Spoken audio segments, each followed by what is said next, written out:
This is Miss, and you're listening to the Interview Show.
All right, welcome back to the interview show. This is Scott Wood, your host. We've just heard Deadlights by the band Myths. I've got Leif, I've got Quinne with me. I would love it, guys, if you could tell me a little bit about that song.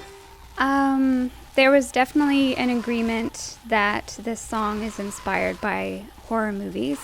The concept was inspired by something I read comparing actually Michael Jackson's Thriller video to cycles in abusive relationships, which is interesting, which is why we spell out Thriller at the end. There's a little nod to that. But we were watching a lot of horror movies at the time together, and that kind of imagery seemed to just match so well with talking about abuse in relationships, physical abuse, that it seemed like kind of a perfect world to kind of drop that message in. Horror films are really interesting in terms of women's position in horror and sort of their roles as the victim. And so the song's also about that sort of sense of victimization and the lines, "You're not real, you're not really real," it comes specifically from the movie It, which was a big inspiration in this song, which is kind of hilarious. So in this one scene in It, the girl goes home and she thinks she sees her dead father, the one who used to beat her and abuse her as a child, but it's the monster pretending to be her father. So she says, "You're not real. You're not really real." Oh, she doesn't say "you're not really real." She says, "You're not real." And it's sort of this idea of that the abuser and the victim in those roles, and that the victim gives power to the abuser, in a way, and that part of that, the way of breaking that cycle is to no longer acknowledge the power of the abuser and to be like, "You're not real, you don't have control over me." And it's also about sort of the fiction of horror films and those monsters or ghosts, and sort of like whether you choose to believe in them, whether you choose to take on the role of the victim, or what have you. I don't think anybody can listen to your songs in the same way ever again after this. Hope we didn't ruin it for anybody. No, I mean that in a good way. Okay, good.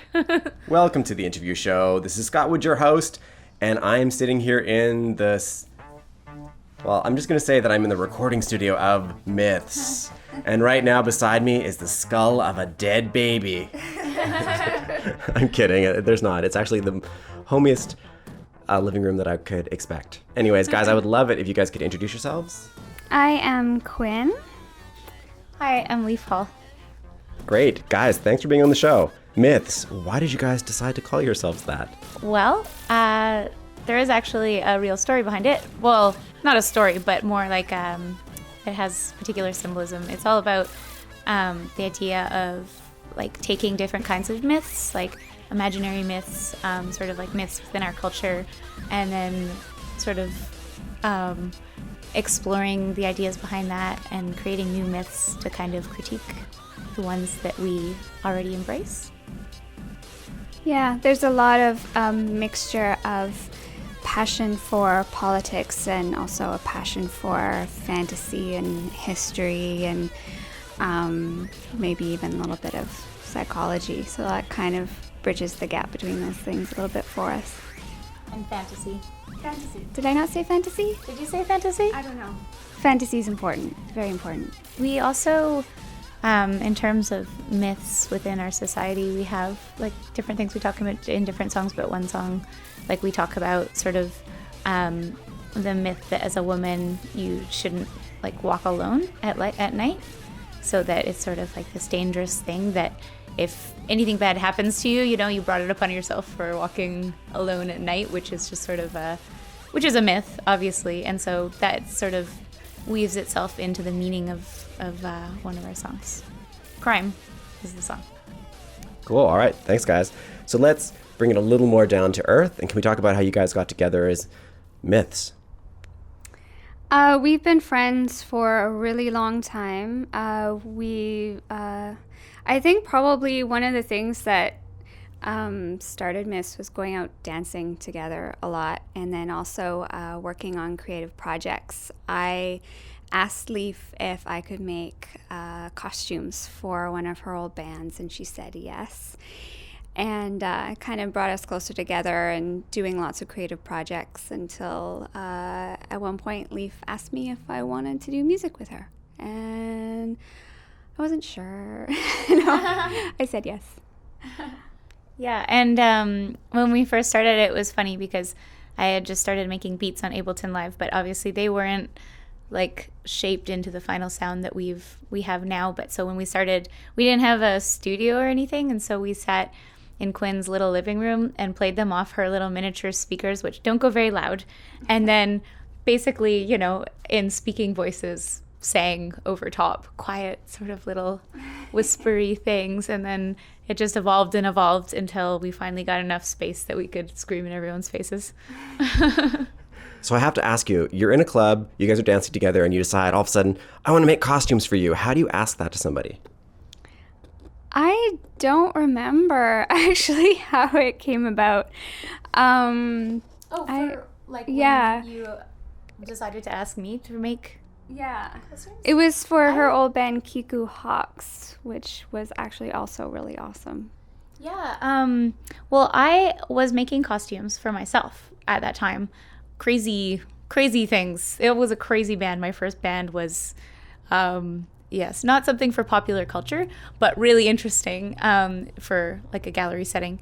And so I was already dressing up, and Quinne was a fashion designer at the time, and she was doing really beautiful things and had kind of a similar aesthetic to me, and was really excited about the idea of making costumes for like a musical project, which makes sense so much now that she's doing it for herself.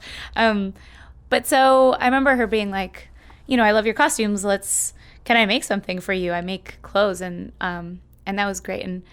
And the fact that it's this now, that we work together making costumes in a band is, it's even better. It makes a lot of sense. I actually remember, though, once I made you something that was covered in fake blood and you wouldn't wear it. James wore it, though. James, your bandmate, wore it. So he wore the bloody furry thing. Yeah, it was a big, giant fur collar splattered with blood all down the front. And I was like, I don't know. I don't know if I want... You know what? It's not so much the bloody fur collar, though. It's actually that I don't like things fully around my neck. I'm not into turtlenecks or anything. I don't mind one shoulder, but anything that goes fully around my neck, I don't like it. So it was more that. The bloody furry thing is good. We'll make more bloody furry things in the future. Hi, this is Quinne Rogers of Myths. Hello, this is Leif Hall from Myths, and you're listening to The Interview Show. We wanted to do pop music and dance music that was accessible and experimental, but also that was about something that was meaningful to us and like how we see the world in our personal interests. Politics, feminism, dreams, fantasy, storytelling, aesthetics. Lyrically, we'll kind of follow kind of intuition for a little while until we both reach a place where we kind of just agree, like, oh, okay, yes, this song is about this, and like previously said, we agree on everything, so we have to discuss it a lot. It goes through lots of rewrites, but it always ends up being kind of about a central theme, which usually ends up being or heavy shit. Multiple central themes, usually. Yeah, I think it's layers. Yeah, it's part of the overthinking thing, which I think is really a magical process, actually, because we start with an idea, and then we have another idea, and then another idea, and then they kind of weave in and out, and then there'll become this magical moment when it's being finalized throughout the process, when it all clicks and it makes sense, like it all fits together in this really complex way that only we can understand or lecture on for 5 hours per song.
is Myths, and you're listening to the interview show. It's actually really good. You have good questions. I appreciate your questions. Yeah, your questions You're a good are really interviewer. awesome. Well, thank you for saying that. That's nice of you guys. All right, welcome back to the interview show. This is Scott Wood, your host, and you've just heard The Labyrinth by the band Myths. Leif, Quinn, I would love it if you guys could talk a little bit about that song. Okay, that song is kind of supposed to make you feel like you're in a dark forest at night and it's snowing and you're surrounded by giant monsters. We sort of are the characters of the monsters. We live in mountains and we steal children and eat them, I think, is what we do. Yeah. We do marriage ceremonies with them, and then we bury them. But it's like it does sound really dark, but it is actually just it's a whole story. But the Labyrinth is sort of a fairy tale, a metaphor. There's monsters in a forest, but it's all really a metaphor for kind of cultural assimilation, cultures going into other cultures and taking them over, taking the children away. So there's a few different layers in that song. And in this particular case, we were thinking specifically of residential schools because living on the West Coast, that's something very relevant to the culture that we've grown out of. And so we just kind of, this song sort of explores the nightmare that would be to have basically, you know, these monsters come out of the forest and take you away from your family and separate you from all that you love. And so, but we've kind of taken that from a child's perspective and kind of turned it into this sort of a fairy tale thing. So it has a very sort of beautiful and soft and magical sort of landscape that it takes place in, sort of, you know, embodying the mind of a child and of the fairy tale landscape of a child, and then taking that and sort of investigating the sort of horrors that come out of these kind of colonization and destruction of other cultures. Okay, but you guys said before that you guys are the monsters, or playing the monsters. Yes, we play. It's so it's from the perspective of the monsters. It's just kind of an interesting way, but it's like the landscape is the landscape of a child's fairy tale, and the narrator is the monsters. I just want to hear more about myths being monsters. Oh yeah, well, we can make some good growling sounds, so, you know, it's part of it. Leif does a really great monster impression. Really good. Yeah, come to the show. Come to the show, I'll do one for you. Okay, so the key to understanding myths is definitely the live show, so I would love it if you guys could describe the show in your own words. I guess it's, in a way, we try to create an entire environment. The visuals for us are really important. So we have projected visuals, we make costumes, we make set pieces, because we're trying in a way to kind of create a world for people to experience. And I guess a lot of the time also with our use of lighting and visuals, it's almost supposed to be overwhelming, to overwhelm your senses in a way. Yeah, that's accurate. And then we have our costumes on, so even though we're ourselves, it's like we're ourselves in another dimension or something, and then everyone's invited to come into our dimension.